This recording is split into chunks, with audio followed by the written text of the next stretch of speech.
Hi friends, ఎలా ఉన్నారు? ఈరోజు మా వీడియోలో అయితే ఒక టెంపుల్ గురించి మీకు చెప్తామండి.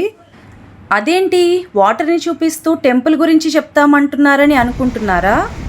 ఈ వాటర్ని ఆనుకుని దూరంగా ఉన్న గుడి గురించే ఇప్పుడు మనం మాట్లాడుకోబోతున్నాం. ఇప్పుడు మీరు చూస్తుంది ఒక వాగు. ఇది కరీంనగర్ జిల్లా వేణువంక మండలం వీణవంక గ్రామంలో ఉంది. కరెక్ట్గా బ్రిడ్జ్ దగ్గర వాగుని ఆనుకుని ఉన్న ఈ గుడి పెద్దమ్మ గుడి. ఈ గుడిని ముదిరాజ్ కులస్తులు నిర్మించారు. ఇతర దాతలు కూడా సహకరించారనుకోండి.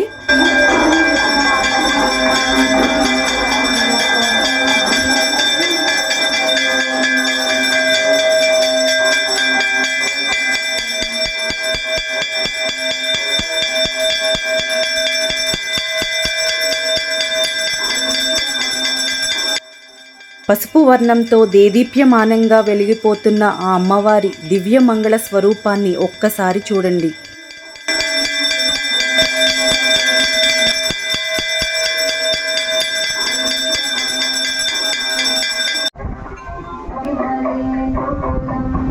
ఇప్పుడు మీరు చూస్తోంది బేతాళుడి విగ్రహం. ఈ బేతాళుడి విగ్రహం సరిగ్గా అమ్మవారికి ఎదురుగుండా ఆలయ ప్రవేశం ముందు ఉంచారు. సో ఈ బేతాళుడి విగ్రహాన్ని దాటిన తర్వాతే ఆలయంలోకి ప్రవేశించాలి. ఇక బేతాళుడు వెనుక ఉన్న ఈ స్తంభాన్ని ధ్వజస్తంభం అంటారు. ఇదంతా మీకు తెలుసు.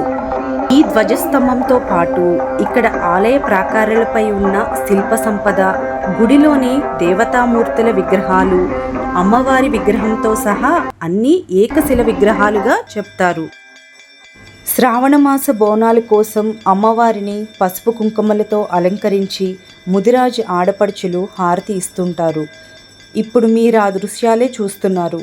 ఈ పెద్దమ్మ తల్లి కొలిచిన వారికి కొంగు బంగారమై కోరికున్న కోరికలు తీరుస్తుంది. ఏ కోరికైనా ఖచ్చితంగా తీరుతుందని ఇక్కడ భక్తులు నమ్మకం. మళ్ళా